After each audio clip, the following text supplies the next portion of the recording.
Hi there, Dave Kobilka here with another episode of Astronomy. It's not for wimps. So, we are working through the high altitude balloon data, and in a previous video, we made a graph. And at the end of that video, I said, well, this graph is very messy and we have to clean it up. So, the purpose of this video is to clean up that graph. So, here's that graph that we made.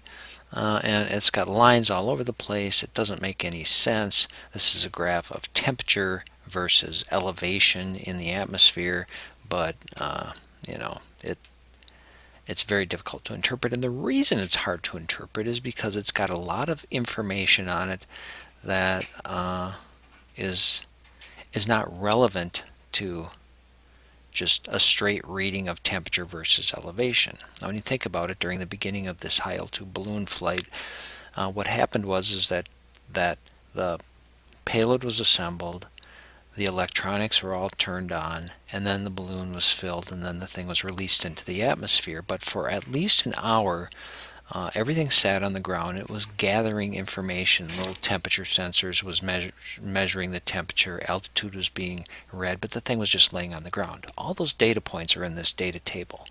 And then, then the balloon flew into the atmosphere, and after the balloon burst, it fell back to Earth. So this is actually a graph of temperature versus elevation with the balloon laying on the ground, the flight up to the burst, and then temperature versus elevation as the thing fell back to Earth. And then the thing hit the Earth and it laid on the ground for at least another hour, and it was still gathering data. So all that data is included in this graph as well. So really what we have to do is eliminate some of that data. So let's go back to our data table. The easiest way to do this, well, there's quite a few ways to do this, but the way I'll show you is kind of the first, most basic way to do it. Is simply eliminate data from the data table. So I'm going to delete this graph, and we'll just make a new one after we fix our data. And I'm going to scroll over and highlight this first row. And you can see that at 10:25 in the morning on November 6th, the balloon was 417 meters above sea level. At a little later, 10:25, it was still 417 meters. At 10:27, it was 417 meters. At 10:28, it was 415 meters. It didn't drop down 2 meters. That's just fluctuating uncertainty in the elevation measurements. So what we have to do is find the place where elevation started increasing significantly, and that'll tell us, that gives us the point where the balloon started to fly. So if we scroll down and start looking for that, just start watching the elevation point. I'm going. Here it's at 1041. It's at 410 meters above sea level. Now we got a 411 meters above sea level. Now we're back down to 409. So the thing's still laying on the ground. 408, 409. I'm scrolling.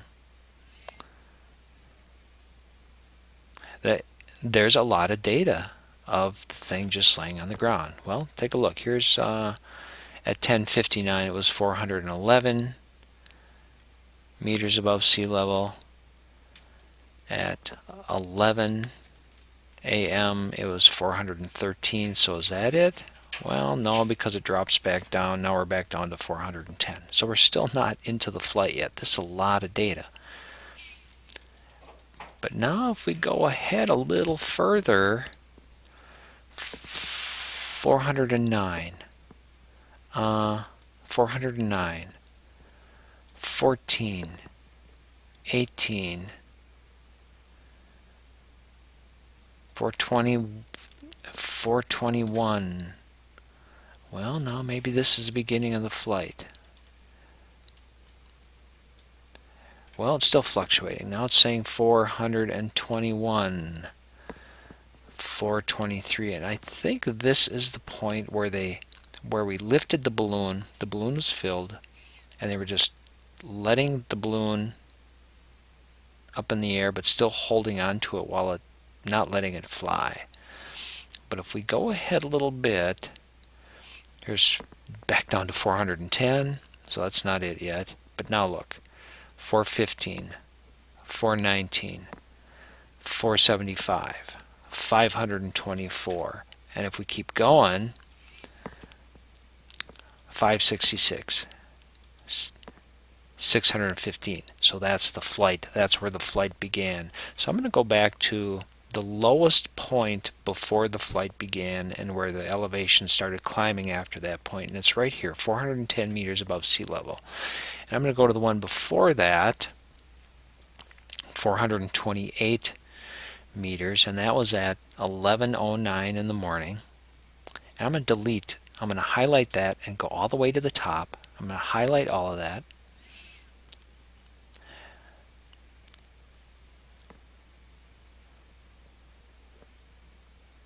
Up, up, up.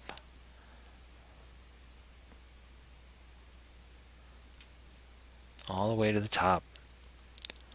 You want to delete all the data. So the way to highlight all the data is to click on the numbered boxes for the rows, the row numbers, and drag that click up. And that highlights the row all the way across. You don't want to just highlight the box, the data box. You want to highlight the entire row. But you want to stop before you get to your column labels because you want to preserve those. So I have it highlighted, then I right click and I click delete, and let's see what happens. Delete, boom, and it deleted all that data, and now I'm at 11:09 in the morning, 410 meters above sea level. All right. Now let's go to the other end. The other end is after the balloon burst. So we want to make a graph of just the flight data, not the descent. So as the thing was ascending into the atmosphere, that's the data we want. We don't want anything after that because then the thing is falling to Earth. And especially there's a problem when the balloon starts falling back to Earth. There's this period of chaos where everything's bouncing around and bashing together, and it's because there's very little air up there, and the parachute doesn't even fill because there's so little air. So it's just falling chaotically through space. The air isn't even slowing down the fall, so it really starts falling pretty fast. And what happens is the data sending device gets all jumbled up, and it doesn't even send accurate data anyway. And you'll see this when we get up to the maximum altitude. Right after the maximum altitude, the altitude measurements just get crazy. So look where we are in elevation. Hold it. Let me do something here. There we go. All right, now let's go back down in elevation. We were at right here. We're at 16,000 meters. Our target burst altitude was about 30,000 meters, so we can look for that.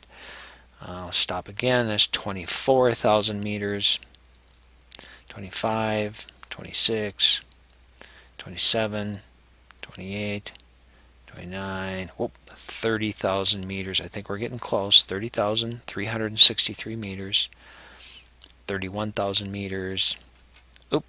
Take a look here. Here we have 32,203 meters. Here we have 32,195 meters. So it actually went down about 8 meters. So the burst altitude is right here, 32,203 meters. Now look what happens after that. We have a 32,195, and then all of a sudden it says 64,000. Now we know the balloon did not fly to 64,000 meters, and we certainly know it did not take from 32,000 to 64,000. It didn't take a 32,000 meter jump into space. That just didn't happen. So this is the bad data. This is that period of chaos I was talking about. In fact, that's what they call it, the chaotic period, where the data sending unit just can't do its job. And this is a default message that it goes to. This is what tells you that the data are bad. 64,000 meters is an unattainable number with a weather balloon. So we're going to delete this data as well. I'm going to start at box 592 because that's where the balloon started to fall back to Earth, and I'm just going to delete all that, and I'm just going to go all the way to the very bottom to where it stops. We get way down there where there's a bunch of zeros, and boom, delete. And now we have just our data that goes from the beginning of the flight up to the burst, 32,203 meters. Just that data. Now, you can feel secure that if you accidentally delete data that you later realize that you should not have deleted, you can always retrieve it because this file, the data file, is online. So even if you get days or weeks down the line and you realize that you have some data that you want to come back to, you can get it. It's always there online. So no matter what you do with your file, you're not making a fatal error if you make some kind of mistake. But let's try to make a graph now and see what it looks like. So we'll make a graph of temperature versus elevation. I click on the letters for the columns and I hold down the control button so I can highlight both of them. And then I go to insert. I'll make a scatter plot and a scatter with smooth lines. See what it looks like. Look at that. Here's our new graph. Now this makes sense. This is a graph of temperature across the bottom versus elevation, and we can see that temperature got steadily colder as the balloon rose into the atmosphere. It reached a part of the atmosphere where temperature stopped getting colder. It stayed at negative 15, 16, 17 degrees, and then it started getting warmer as it rose through the atmosphere. Now, does that make sense? Well, let's look at a textbook style graph of the atmosphere. And here's one right here. Take a look at this. Temperature gets colder with elevation in the atmosphere. We get to a part of the atmosphere where temperature just kind of stays the same. And then temperature starts getting warmer. So this is exactly what we see. Now, I have to modify that term exactly because there are differences. There's differences in the exact temperature, and there's differences in this is not a smooth line. So there's things that bear interpretation. This is a graph of the average for the entire planet. This is a graph of one specific part of the atmosphere in the middle of a continent in early November, a specific time and a specific place.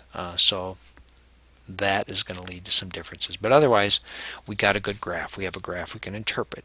Now there's other things we want to do with this graph, other things ways we want to clean it up, and we'll do that in the next video.